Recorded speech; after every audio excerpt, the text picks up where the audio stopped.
사도행전 24장 22절에서 27절입니다.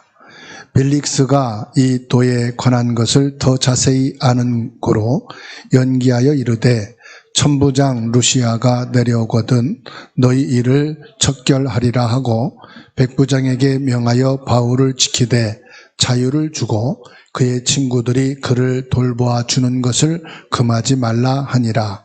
수일 후에 벨릭스가 그 안에 유대 여자 두루실라와 함께 와서 바울을 불러 그리스도 예수 믿는 도를 듣거늘 바울이 의와 절제와 장차오는 심판을 강론하니 벨릭스가 두려워하여 대답하되 지금은 가라 내가 틈이 있으면 너를 부르리라 하고 동시에 또 바울에게서 돈을 받을까 바라는 고로 더 자주 불러 같이 이야기하더라. 이태가 지난 후 브루기오 베스도가 벨릭스의 소임을 이어받으니 벨릭스가 유대인의 마음을 얻고자 하여 바울을 구려하여 두니라. 아멘. 오늘 24절 말씀을 보게 되면은 벨릭스는 이스라엘의 총독으로 있는 사람입니다. 로마가 정복한 각 나라들의 총독을 세워서 그 나라를 다스리도록 세워진 사람입니다. 이 벨릭스는 그 아내가 유대인 두루실라라고 하는 아내를 두고 있었습니다. 바울을 불러서 그리스도 예수를 믿는 도, 우리로 말하면 구원의 길이 되신 이 복음의 말씀을 듣고자 했어요. 고린도전서 1장 18절에서 십자가의 도가 이렇게 말씀했죠. 이 도는 길도자입니다. 어떻게 하면 예수 그리스도를 믿을 수 있느냐? 예수 그리스도를 믿을 수 있는 길이 뭐냐? 이것을 내게 들려달라 이 말이죠. 이때 바울 사도가 의와 절제와 장차오는 심판에 대해서 벨릭스에게 전달할 때에 두려워하면서 내가 나중에 틈이 날 때 더 자세히 듣겠노라 말을 합니다. 저는 이 말씀을 보면서 누구든지 정확한 복음만 확실하게 믿고 있으면 성령께서는 내 친구가 불신자이든 회사 동료, 학교, 사회생활에 또 내게 어려움을 주고 문제를 주고 또는 내 일에 도움을 주는 유익한 사람이라 할지라도 한 사람도 빠짐없이 전도에 쓰임받는 사람으로 하나님께서 연결해 주셨고 붙여주셨구나 하는 것을 확인하게 됐습니다. 이 벨릭스는 유대 여자와 결혼한 국제 결혼의 가정입니다. 이 국제 결혼한 가정을 통해서 하나님은 또 바울에게 선교의 문을 열어 가시는 것을 확인하게 됐습니다. 그래서 24절의 말씀에 그리스도 예수 믿는 도를 들었다 해서 제목을 그리스도 예수 믿는 도라 이렇게 언약을 붙잡고 저와 여러분들이 한 주간을 살아가면서 나는 예수 그리스도를 통해서 구원받은 사람, 어마어마한 보배와 소중하고 가치 있는 하나님의 자녀요 하늘과 땅의 권세를 가지신 그리스도가 나의 주인 된 사람이라는 언약을 붙잡고 묵상하며 승리하는 하나님의 축복이 있게 되기를 주의 이름으로 축원합니다. 우리가 친구, 친척, 사람들을 만나서 가볍게 대화를 하는 것은 소통이 되지만 좀 깊은 마음에 있는 것을 꺼내서 얘기를 하려면 뭔가 대화가 돼야 되잖아요. 그런데 그 대화가 안 될 때 답답함을 느끼죠. 이분하고 뭔가 좀 신앙에 대해서, 그 진리에 대해서 이야기를 하고 싶다. 근데 전혀 이런 부분들이 대화가 안 될 때 여러분은 어떻게 하십니까? 여러분 가정에서, 교회 안에서 갈등은 없으십니까? 전체를 신경을 쓰면서 또 가까운 사람들과 함께 가는 것이 사회생활인데, 내가 영적으로 다운이 되어지고 힘이 없을 때 답답함을 느낄 때가 많이 있죠. 그럴 때마다 여러분 생각하시기를 바랍니다. 하나님께서 그리스도를 보내셔서 나를 구원하셨고 내가 구원받은 하나님의 자녀로 살아가는데, 만일 내가 기도할 수 있는 축복이 없었다면 이 답답한 것을 어디에다가 풀고 얘기를 할까? 부부 사이에도 대화가 안 되고 가족과 형제끼리도 대화가 안 되어진다면 그 답답한 마음을 어디에서 풀을 수 있겠어요? 저는 하나님이 나에게 기도할 수 있는 축복을 주신 것이 참 감사하다.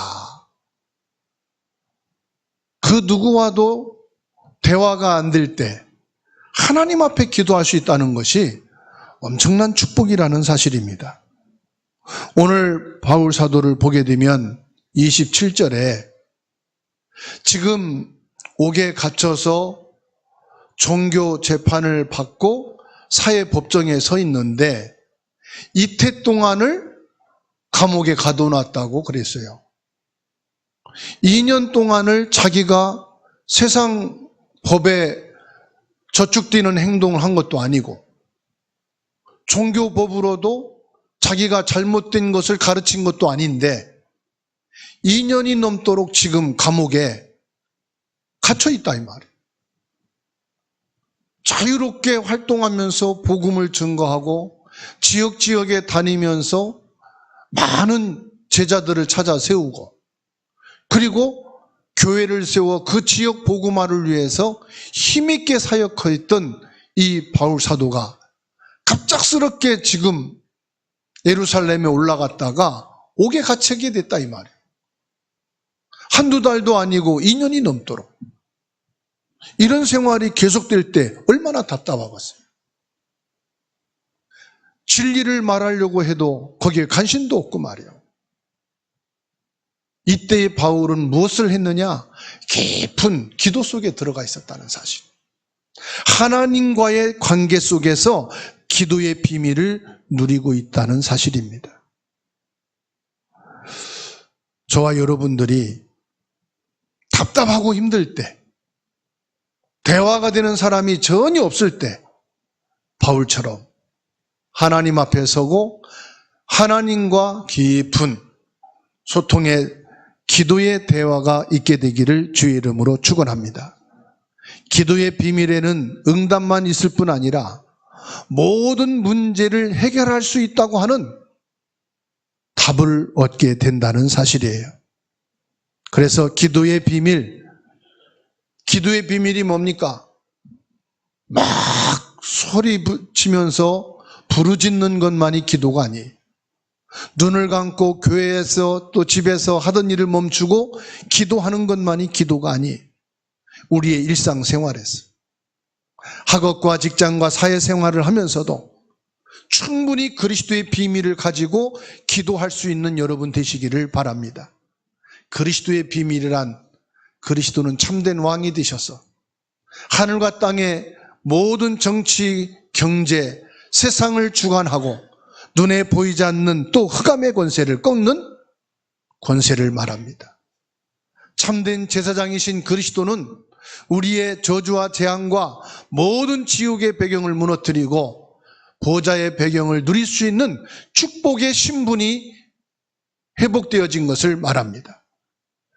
그리스도가 참된 선지자가 되셔서 우리의 과거, 현재, 미래의 모든 상처에서 빠져나오는 길이 되어주시고 천국 백성으로 살아갈 수 있는 구원의 길이 되신 예수 그리스도를 말합니다. 이 그리스도를 24시간 누리시고 이 그리스도 안에서 기도의 비밀을 누리는 보좌의 축복을 얻게 되기를 주의 이름으로 축원합니다. 오늘 말씀에 나오는 벨릭스라는 엘리트요 유대 나라를 통치하는 총독은 불신자 상태입니다. 종교를 의지하고 살아가는 것이 세상 사람들입니다. 무속신앙, 점쟁이, 귀신의 말에 잡혀서 결혼도 하고 헤어지기도 합니다. 창세기 6장 1절로 4절 말씀 보면은 결혼을 종교에 의해서 선택하는 시대가 있었지요.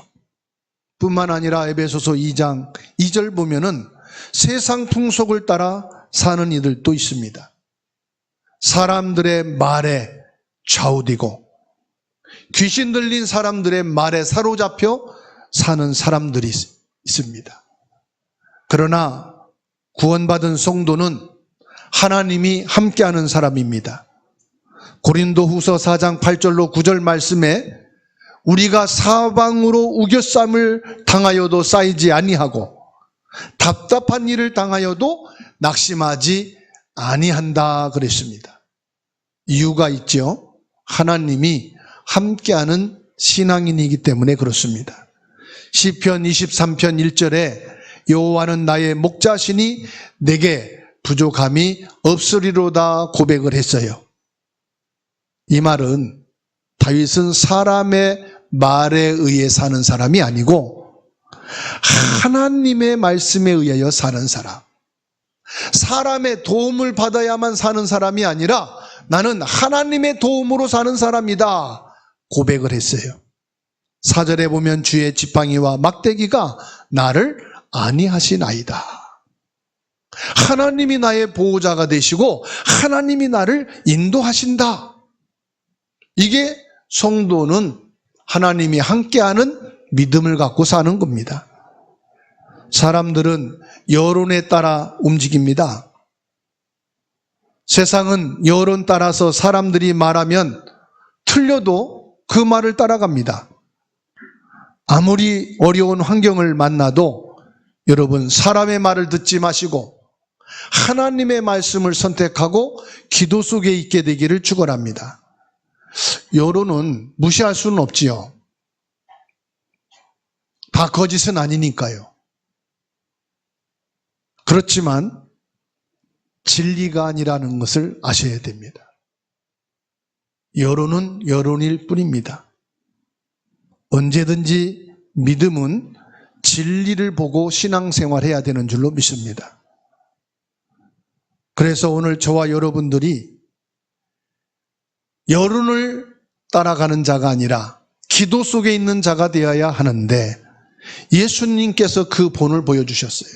마태복음 14장 23절에 무리를 보내신 후에 기도하러 따로 산에 올라가셨다 그랬습니다. 예수님은 여론의 제자들의 말에 의해서 움직이지 않았습니다. 하나님 앞에 기도로서 하나님의 인도를 받으셨습니다. 세 번째로 세상은 부정을 하면서 살아갑니다. 26절 말씀을 보세요.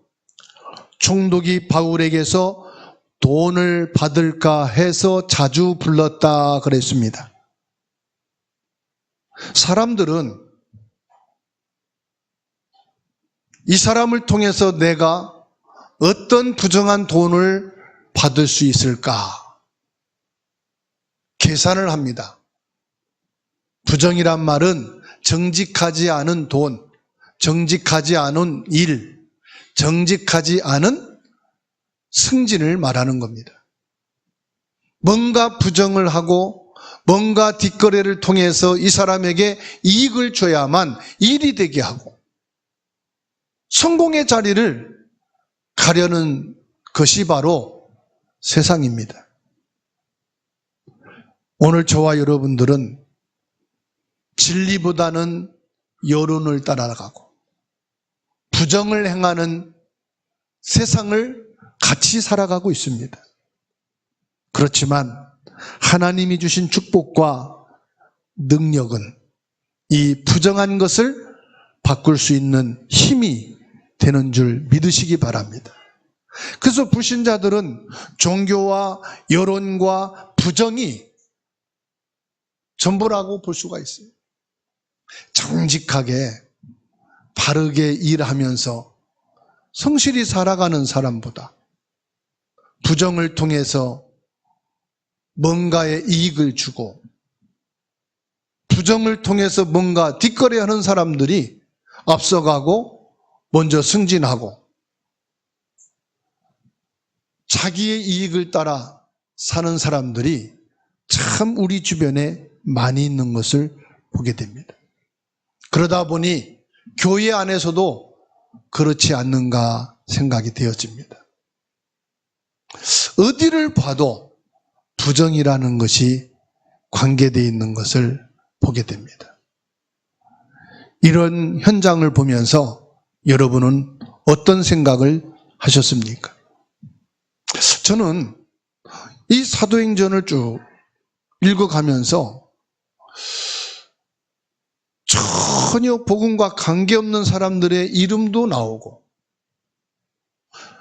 불신자들의 이름도 나오고 또 전도자들의 이름도 나오고 성령 인도받는 사람의 이름도 나오는 것을 보게 됩니다. 왜 하나님은 이런 사람들의 이름을 진리를 말하는 성경에 기록되게 하셨을까? 저는 부정한 사람들을 보면서 마음에 화를 낸 적이 있어요. 그리고 저런 사람은 가까이 할 사람이 아니다. 그래서 마음으로 멀리한 사람들도 있어요. 그런데 지나고 나서 보니까 이 사람들도 하나님의 일을 한다고 한단 말이에요. 또 현장에 가면은 이 사람을 통해서도 역사가 일어난단 말이에요. 이게 뭘까? 과연 하나님은 어떤 분이신가? 많은 갈등과 고민을 했더랬습니다. 그리고 내가 기준으로 했을 때 이거는 부정한 것이고 부정한 일이다 라고 할 때는 멀리하고 아예 포기한 적도 있었어요. 그래서 내 중심으로 나는 깨끗하고 정직하게 하나님 앞에 살아야 되겠다. 그런 고백을 한 적이 있어요. 그러면서 때로는 하나님께 화도 냈습니다. 하나님, 나같이 정직하고 착하고 열심히 하는 사람인데 왜 이렇게 나는 안 되고 사람들의 눈을 살살 속이고 부정을 행하면서 하는 사람은 형통합니까? 하나님을 향해서 따진 적도 사실은 있었습니다. 요즘에서야 복음에 대한 철이 조금씩 들게 되고 복음의 눈이 열리게 됐어요. 하나님께서는 부정한 사람을 들어서도 하나님의 일을 이루신다는 사실. 불신자를 통해서도 하나님은 전도의 문을 열어가시고 선교의 문을 열어가시더라는 사실. 내 기준으로 이것이 옳다, 틀리다 판단하지 말라고 말씀하시고 내 이웃을 너는 비판하지 말라 말씀하시고 하나님께서는요, 이 벨릭스라고 하는 총독을 통해서 바울 사도가 로마 복음화를 향해서 나가는 길목에 문을 열어 가시는 것을 보게 돼요. 때로는 하나님이 어느 날 갑자기 성령의 능력으로 역사하셔서 바울처럼 회개시키는 사람도 있어요. 때로는 하나님께서는 갑자기 병든 자들을 하루아침에 낫게 하는 경우도 있어요. 그런데 이것은 겉에서 바라보는 일반적인 것이고 깊이 들여다보면은 하나님은 오래전부터 이 사람을 통해 하나님이 하시고자 하는 일을 준비해 나가시고 다리를 놓아 가셨다는 사실이에요. 우리가 고속도로 낼 때 보면은 어느 날 갑자기 고속도로 놔지는 게 아니에요.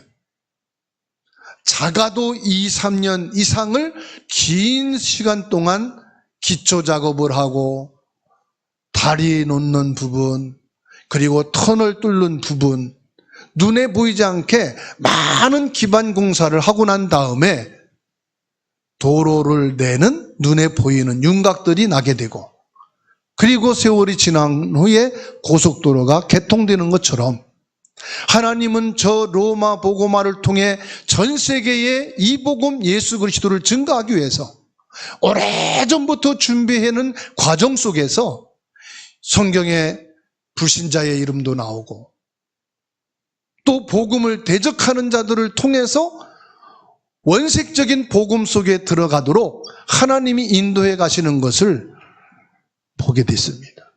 그러다 보니 내가 답답해하고 불신앙하고 나는 아무것도 안 되는구나, 낙심할 이유가 없구나.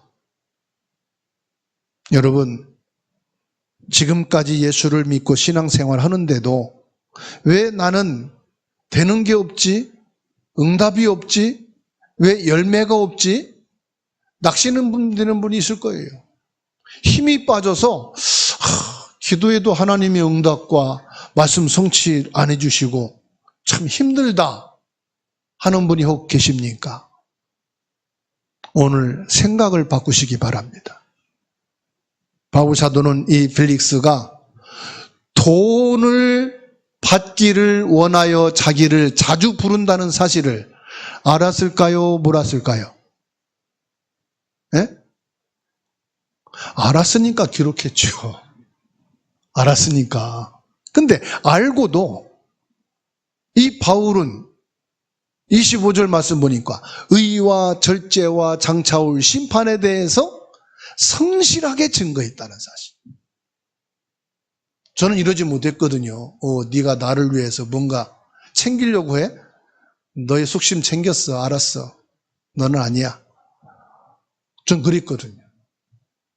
너가 지금 나를 이용해서 네가 뭔가를 얻으려고 지금 오는 것이지, 너 같은 인간은 내가 가까이 할 수가 없고 내가 속아줄 줄 아냐? 저는 그렇게 인간관계를 했어요.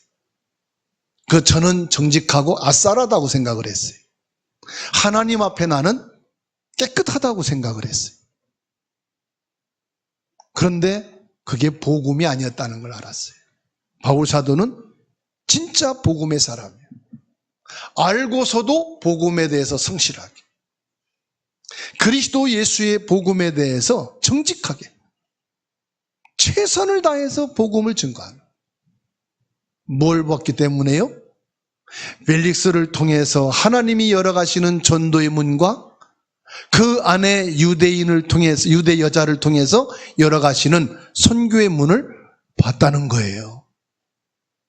여러분 가정과 가문과 회사와 사회생활 속의 문제와 나를 통해서 무언가를 이용하려는 사람을 보시고 어떤 눈으로 보시면 되느냐? 전도, 선교의 눈으로 보시면 됩니다. 하나님이 이 사람이 왜 하필이면 나에게 찾아오고 나를 통해 이익을 얻게 하고 나를 이용해서 자기 목적을 성취하려고 할까? 이건 저 사람의 계획이고 목적이지만 복음을 가진 나는 하나님의 계획으로 볼 때 전도의 문, 선교의 문으로 보는 거예요. 가문을 복음하려고는 하나님의 계획이구나. 이 회사를 살리고자 하는 하나님의 시간표가 내게 주어지는구나. 이 교회를 통해서 237 5천 종족 세계 복음화하시기 위한 하나님의 절대 계획을 저 사람을 통해서 나에게 보게 하시고 기도하게 하시고 오직 그리스도가 되게 하시는구나. 이게 복음의 사람의 생각이요. 옆에 분하고 인사합시다. 그럴지라도 예수 그리스도입니다. 저 사람이 그럴 수 있어? 그럴지라도. 저 사람이 나를 이용하려고 하네? 그럴지라도. 저 사람이 나를 통해서 이익을 챙기고 내게 자기가 필요하니까 다가오네? 그럴지라도. 그게 되면요, 그리스도화가 된 거예요. 두 번째로, 그 사람들을 보면서 의분에 차지 마시고 낙심도 하지 마시고 그리스도가 필요한 사람이구나. 여러분, 남편이, 아내가, 부모, 형제가 좀 부족한 거, 모자란 거 보일 때가 있을 거예요. 그때 뭐냐? 그리스도가 필요한 사람이구나.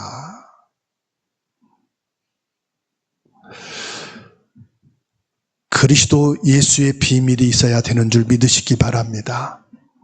창세기 41장 38절에 요셉에게 바로왕이 말했습니다. 이와 같이 하나님의 영에 감동된 사람을 우리가 어찌 얻을 수 있으리요. 다니엘 1장 20절에는 박사, 술객, 모든 지식인들을 다 모아도 뛰어난 지혜가 다니엘에게 생겼다고 말씀하십니다. 여러분, 실력과 지식과 전문성을 가지고는 나보다 훌륭하고 뛰어난 사람들이 참 많아요. 그걸 여러분 느끼지요? 사회생활 하면서. 경쟁에서 이길 수 없어요. 또 새로 배워가지고 이길 수가 없어요. 그러나 여러분들은 그리스도 예수의 비밀을 가진 자인 것을 믿으시기 바랍니다. 어느 분이 72세인데 내가 부족한 것을 좀 배워야 되겠다 해서 방송통신대학에 등록을 하고 1년 동안 다녔다고 그래요. 그러다가 중간에 포기했다고 그럽니다.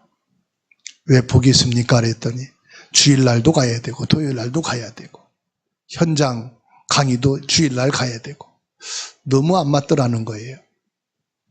그래서 포기했다고 그래요. 잘하셨어요. 물론 지식으로 전문성은 조금 더 넓힐 수 있겠지만 또 젊은 사람이 그런다면 이해하지요. 72세가 되는데 지금 내게 주어진 것 가지고 성실하게 최선을 다하시면 됩니다. 배우려는 마음과 자세는 참 훌륭합니다. 근데 하나님이 주시는 지혜가 있어야 돼요. 그 지혜가 뭐냐? 예수 그리스도의 비밀이에요.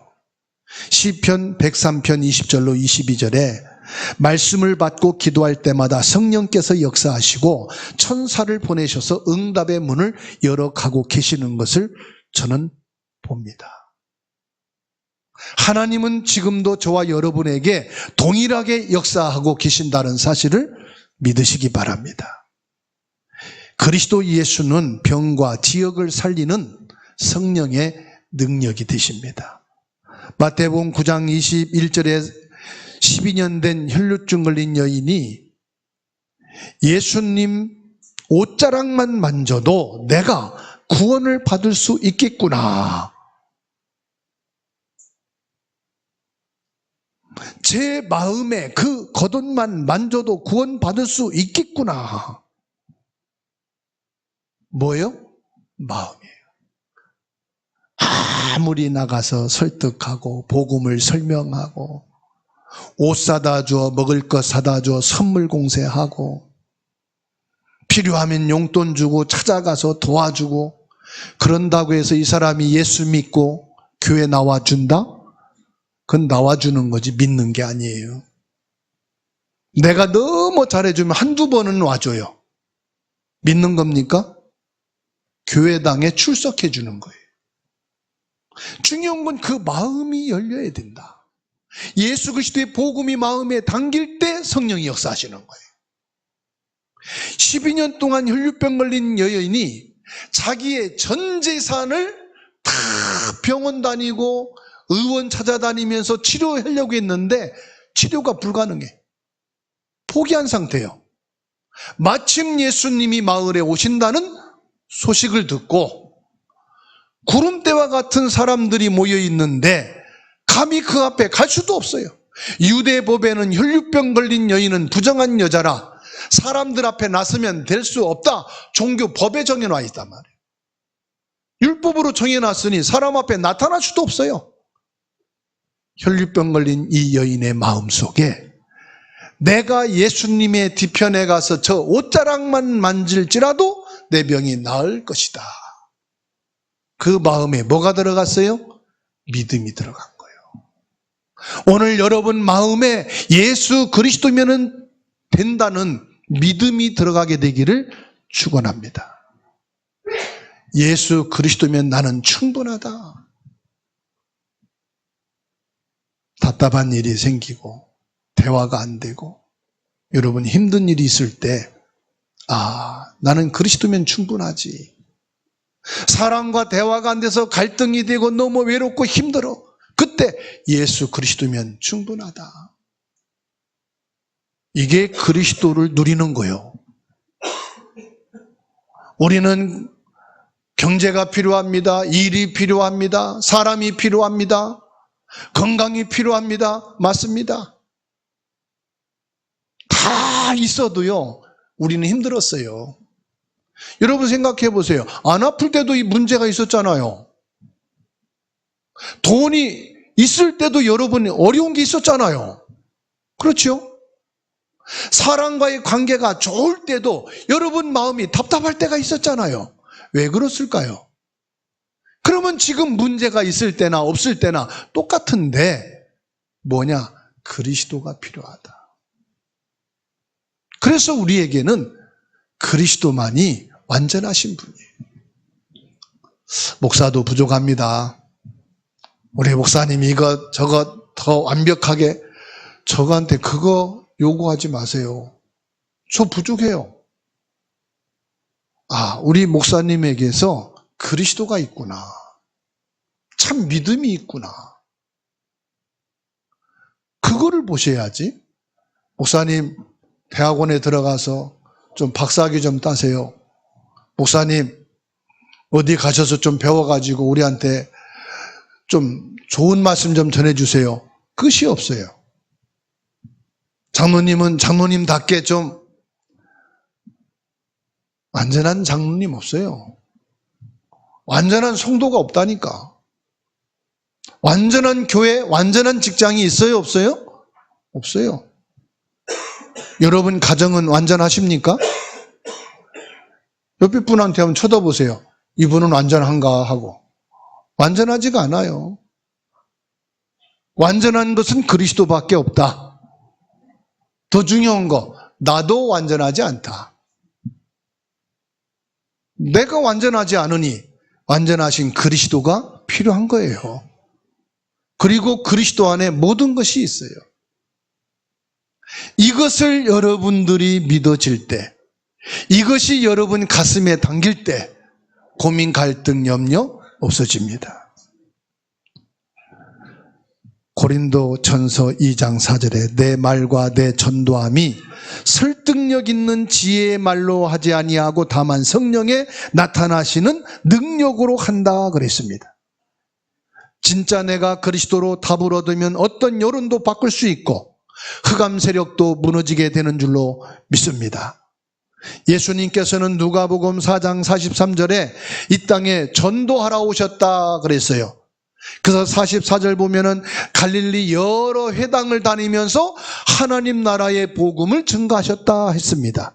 여러분 전도는 실력과 능력과 설득력과 지혜 있는 말로 하는 것이 아니다. 제가 어느 목사님과 같이 택시를 타고 가는데 옆에서 전도하더라고요. 근데 되게 무식하게 전도를 하는 거예요. 내가 들어도 저렇게 복음을 말해서 저 택시기사 불신자인데 예수님을 믿을까? 할 정도요. 그런데요, 한 5분 옆에 앉아서 복음을 전하니까 택시기사가 그러면 어떻게 해야 돼요? 그러더라고. 택시 세워놓고 영접기도 합시다. 그러지요. 뭐 택시를 세워요. 그 영접기도를 하고 저보고 축복기도 하라요. 그래서 축복기도 하고 나서는 속으로, 야, 무식해도 성령이 역사하면 되는구나. 말이 앞뒤가 안 맞아도 성령이 역사하면 마음의 문이 열리는구나. 그래서 지혜 있는 말로 설득하고 설명해서 되는 게 아니라 성령이 그 마음을 감동하고 역사하실 때 주께서 루데의 마음을 여사 바울을 그 집에 들여 온 가족이 복음을 받고 세례를 받게 되었어요. 오늘 여러분들의 마음의 문을 여시고 주님께서 여러분 마음에 예수 그리스도면 충분하다. 나는 부족하지만은 그리스도만이 완전하다. 그리스도 안에 나의 과거, 현재, 미래, 내 모든 인생이 그리스도 안에 있는 것이다. 이게 믿어지면 역사가 일어납니다. 이 고백이 될 때 성령의 역사가 나타난 줄로 믿습니다. 그리스도 예수님을 믿는 자는 모든 부정을 막는 자가 됩니다. 싸워서 막는 게 아니에요. 우리는 부정을 막는 예수 그리스도의 증인인 줄로 믿습니다. 디모데후서 2장 19절에 주의 이름을 부르는 자마다 불의에서 떠날지어다 말씀하시. 데살로니가후서 2장 12절에는 진리를 믿지 않고 불의를 좋아하는 모든 자들에게는 심판이 있을 것이다. 골로새서 3장 25절에는 불의를 행하는 자는 불의의 보응을 받으리니 주는 사람을 외모로 취하지 아니하신다 그랬어요. 고린도전서 13장 6절에는 불의를 기뻐하지 아니하며 진리와 함께 기뻐하라 말씀하시.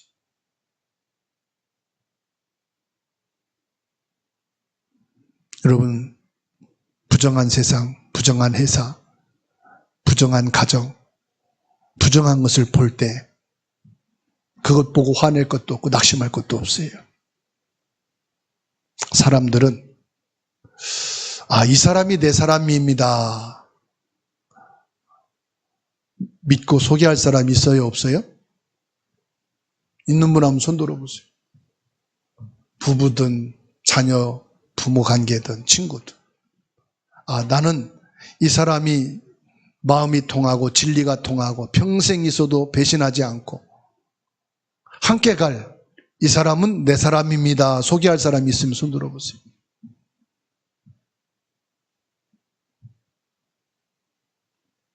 바울 사도가 빌립보서 3장에서 뭐라고 말하느냐. 나는 8일 만에 할례를 받고 이스라엘 족속이요 베냐민 지파요 히브리인 중에 히브리인 율법으로는 바리새인이요 열심으로는 교회를 박해하고 율법의 의인은 흠이 없는 사람이다. 나에게 유익했던 것은 다 배설물로 여기고 오직 예수 그리스도는 나의 가장 고상한 최고의 지식이다. 이렇게 고백을 했어요.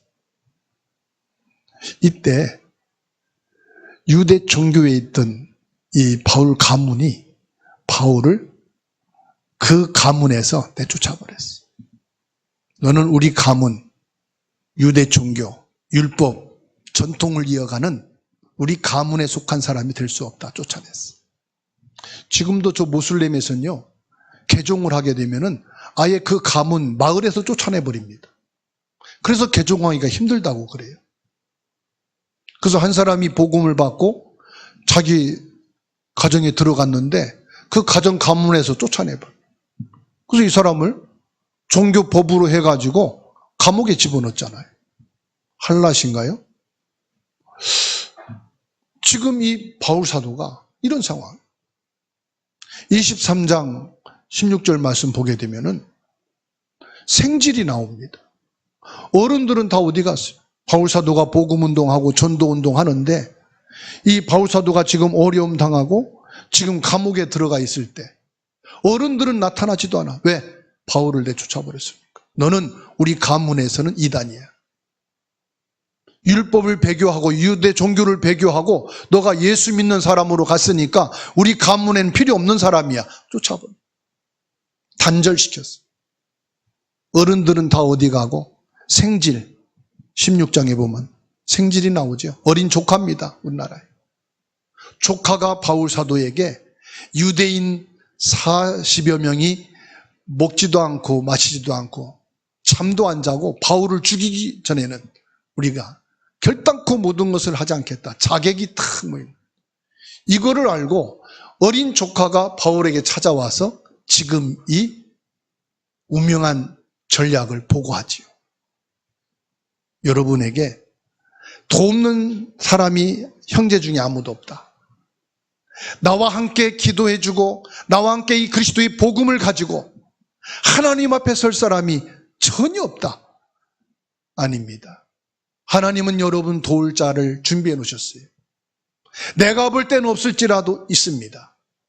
나와 함께 이 복음을 위해서 나갈 사람이 없다 할지라도 하나님은 준비해 놓으셨습니다. 이 조카 생지를 통해서 그 위기를 모면할 수 있도록 하나님은 백부장, 천부장 이 펠릭스를 동원하여서 하나님은 역사하셨습니다. 지금 여러 가지 말이 나옵니다. 소문이 있습니다. 맞는 것일 수도 있습니다. 저는 맞는 것이 있다고 봅니다. 그런데 저는 그걸 보지 않습니다. 저는 진리를 따를 겁니다. 진리 말씀 앞에 설 겁니다. 중요한 것은 이 사람을 내가 공격해서 넘어뜨리고 아무것도 못하게 하는 것이 하나님이냐, 그 문제 속에서도 이 사람이 진리를 가지고 하나님 앞에 회개하고 돌아서서 갱신하고 말씀에 서도록 가게 하는 것이 하나님의 뜻이냐 라고 할 때에 저는 진리 앞에 설 겁니다. 여론과 여러 가지, 어떤 사람은요 30년 동안 친한 직원으로 있다가 약점과 문제만 모아가지고 그걸 고발하고 그것을 가지고 공격하는 사람도 있어요. 여러분은 친한 친구에게 배신당해 본 적 있습니까? 저는 있습니다. 아주 힘들고 어려운 상황에 도와주고 필요한 것이 있을 때 지원해주고 이 사람을 여러 사람들한테 신실한 사람이라고 소개를 해줬는데 오히려 자기 위치에 가니까 저를 욕하고 저에 대해서 비방하고 저의 부족한 면을 드러내서 공격하는 사람이 있었어요. 10년 동안 기도했습니다. 아니, 잊어버렸습니다. 나는 거기에 관심 두지 않겠다. 내가 진리 앞에 하나님 말씀을 붙잡고 복음 운동만 조용히 해 나가겠다. 하나님은 뒤집어 놓으셨어요. 하나님은 틀리다는 것을 보여주셨어요.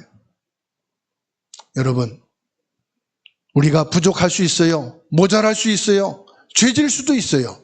약점이 있을 수도 있어요. 그러나 우리는 여론이나 부정한 것을 향해 가지 마시고 진리 안에 쓰셨으면 좋겠습니다. 바울 사도는 부정을 두려워하지 않았습니다. 바울 사도는 부정에 기죽지 않았습니다. 진리 앞에서 당당하게 의와 진리와 거룩함에 대해서 증거했습니다. 바울은 신앙생활의 가장 모범적인 사람입니다. 바울이 발견한 최고의 계획은 내가 그리스도 예수께 잡힌 바된 그것을 잡으려고 달려가노라. 최고의 나의 생각은 위에서 부르신 부름의 상을 위해서 쫓아가는 것이다. 여러분, 지금부터 사람이 알아주지 않아도 오해하거나 섭섭해하지 마시고 삐지지 마시기를 바랍니다. 우리가 땅의 것을 위해서 사는 것이 아니고 세상 것 때문에 내가 예수를 믿으려면 뭐라고 예수 믿습니까? 우리는 위에서 부르신 부름의 상을 위해서 달려가는 신앙이 되어야 할 줄로 믿습니다. 우리의 최고의 축복은 하나님 나라 시민권입니다. 하나님 나라의 배경이 내게 있는 것입니다. 그리스도 예수를 믿는 이 도를 여러분이 알게 되었고 그 길을 가는 여러분들이 이 말씀을 붙잡고 한 주간 응답받고 승리하게 되기를 예수님의 이름으로 축원합니다.